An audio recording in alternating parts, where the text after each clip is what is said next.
Bab 19, Bercerai untuk Cinta.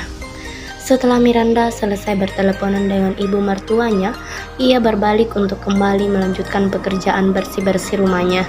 Miranda tersentak kaget ketika ia melihat putranya ternyata sedari tadi berdiri di belakangnya. "Ibu baik-baik saja?" tanya Wendy. Miranda agak terkejut mendengar pertanyaan putranya, dan saat ini dia juga melihat wajah putranya tampak berubah memperlihatkan kekhawatiran padanya. "Sayang," ucap Miranda mendekati putranya, lalu memeluk putranya dengan erat. "Apakah yang menelpon ibu adalah nyonya yang kita temui di mall?" tanya Wendy sambil membalas pelukan ibunya. Miranda menganggukkan kepalanya sambil melonggarkan pelukan mereka, lalu dia menatap putranya dengan serius. "Ya, tapi kau tidak perlu khawatir, nyonya itu tidak akan bisa memisahkan kita berdua, karena ibu akan terus memperjuangkanmu agar tetap di sisi ibu," ucap Miranda meyakinkan putranya. "Tapi Bu, kenapa kita tidak pergi saja ke ulang tahun kakek dan bicara baik-baik dengan mereka? Bukankah berdamai jauh lebih baik daripada ibu terus tersiksa memikirkan mereka yang mau berbuat jahat pada kita?" tanya Wendy kembali mengejutkan Miranda, karena tak mengira bahwa putranya akan berpikir seperti itu.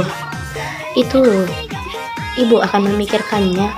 Sekarang pergilah mandi," ucap Miranda sambil mengantar putranya ke kamar, sehingga Wendy pun mengikuti ucapan ibunya.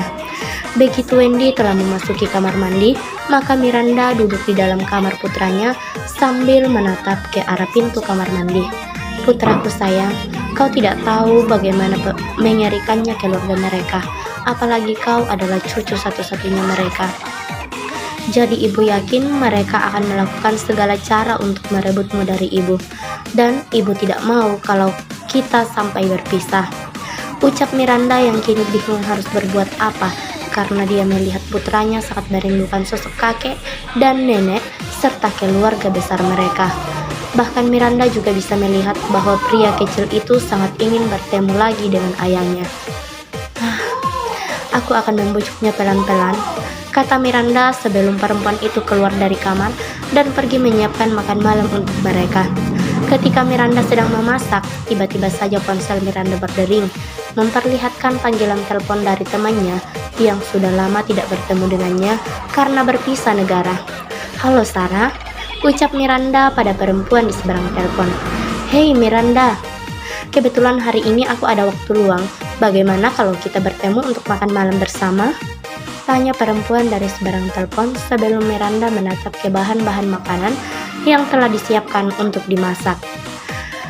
Makanan itu masih bisa disimpan untuk digunakan besok pagi, sehingga Miranda pun dengan cepat berkata, "Baiklah, kalau begitu aku akan membicarakannya dulu dengan putraku. Nanti kukirimkan pesan kalau dia setuju." "Oke," jawab perempuan dari seberang telepon. Akhirnya membuat Miranda menutup panggilan telepon tersebut, dan dia pun cepat-cepat menyimpan bahan makanannya kembali ke dalam kulkas. Lalu perempuan itu pergi ke kamar putranya. Tok tok tok. Miranda mengetuk pintu kamar putranya. "Masuk," jawab Wendy dari dalam kamar, membuat Miranda membuka pintu kamar putranya dan masuk ke dalam kamar. Begitu melihat putranya, Miranda mengangkat sebelah alisnya, menatap putranya yang memakai pakaian kesukaan pria kecil itu. Padahal biasanya pakaian itu hanya digunakan oleh putranya saat mau pergi ke tempat yang istimewa. "Aku mendengar percakapan ibu di telepon, jadi aku segera bersiap-siap untuk pergi bersama ibu," ucap Wendy sembari mengukir sebuah senyuman di wajahnya. "Baiklah, kalau begitu tunggu ibu sebentar biar ibu bersiap-siap," ucap Miranda langsung dijawab anggukan putranya, sehingga perempuan itu keluar dari kamar putranya dan pergi ke kamarnya untuk bersiap-siap. Hampir 1 jam Miranda bersiap-siap sampai perempuan itu menemui putranya yang saat ini duduk di ruang tamu sambil memainkan ponsel di tangannya. "Kita berangkat sekarang?" tanya Wendy sembari mematikan ponsel di tangannya. "Ya," jawab Miranda langsung membuat Wendy berdiri, lalu kedua orang itu segera keluar dari apartemen mereka. Saat keluar dari apartemen, mereka bertemu dengan Josan yang saat itu baru saja keluar dari apartemennya sambil membawa piring berisi makanan yang hendak ia berikan pada Miranda dan Wendy. Josan terkejut melihat dua orang di depannya tampak sangat rapi untuk keluar rumah. "Kalian mau pergi kemana?" "Kalian mau pergi?" tanya Josan pada Miranda dan putranya. "Ya, kami mau pergi bertemu dengan teman ibu. Tapi apakah paman mau membawa makanan itu ke rumah kami?" tanya Wendy. "Ah, aku memasak terlalu banyak, jadi berniat memberikannya pada kalian.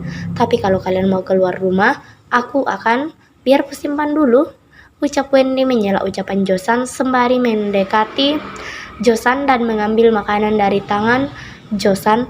Lalu pria kecil itu kembali masuk ke apartemen untuk menyimpan makanan itu. Begitu Wendy pergi, Josan pun memindahkan fokus tatapannya pada Miranda. "Apakah kalian perlu diantar?" tanya Josan yang merasa khawatir terjadi apa-apa pada kedua orang itu kalau mereka hanya pergi berdua saja. "Terima kasih atas tawarannya, tapi temanku akan menjemput kami, jadi kau tidak perlu khawatir," ucap Miranda.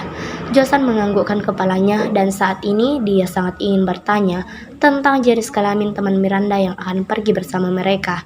Tetapi pria itu merasa tidak sopan kalau menanyakannya, sehingga dia diam saja menahan rasa penasarannya. Maka setelah Wendy keluar dari apartemen, Miranda dan putranya berpamitan pada mereka, meninggalkan apartemen. Josan memandangi kepergian dua orang itu sebelum memutuskan untuk menyusul mereka ke lantai bawah hanya untuk memastikan dengan siapa Miranda dan putranya pergi.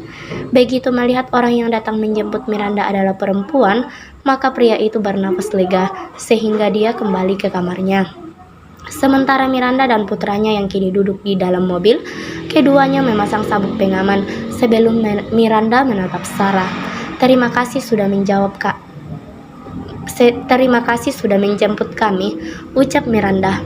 "Sama-sama, tapi ngomong-ngomong kita mau makan di mana?" tanya Sarah sambil memperhatikan Wendy lewat kaca spion untuk mendapatkan jawaban dari pria kecil itu. Tetapi Wendy malah menatap ke arah ibunya sehingga Miranda berkata, "Kami baru kembali dari luar negeri, jadi tidak tahu apa-apa di sini. Bagaimana kalau kau saja yang menentukan di mana tempat yang bagus?" "Ah, kalau begitu aku akan membawa kalian ke tempat yang sangat bagus," ucap Sarah sambil terus menyetir mobilnya menuju sebuah gedung pencakar langit yang mana di lantai 50 gedung tersebut memiliki sebuah restoran mewah. Ini adalah gedung Epic. Gedung ini biasanya ditempati oleh orang-orang berduit untuk makan bersama rekan bisnis mereka. "Selama aku bekerja, aku baru datang 2 kali ke tempat ini, dan sekarang menjadi 3 kali bersama kalian," ucap Sarah sambil mengukir sebuah senyuman di wajahnya. Tapi bukankah restoran di gedung XX itu harus memesan berbulan-bulan sebelum ditempati?"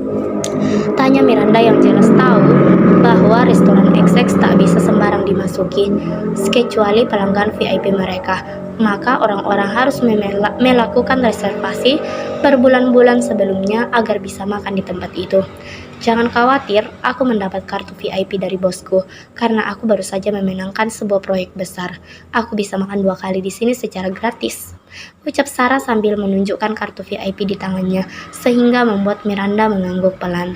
Maka ketiga orang itu terus terdiam dalam mobil sampai akhirnya mobil mereka tiba di parkiran gedung XX, lalu ketiganya menaiki lantai 50. Tetapi ketika keluar dari lift, Miranda menghentikan langkahnya dan mempererat genggaman tangannya pada putranya saat ia melihat seorang pengawal yang berjalan ke arah restoran. "Bukankah itu pengawal Leo?" ucap Miranda dalam hati yang kini merasa tidak tenang kalau sampai Leo berada di tempat itu dan bertemu dengan putranya.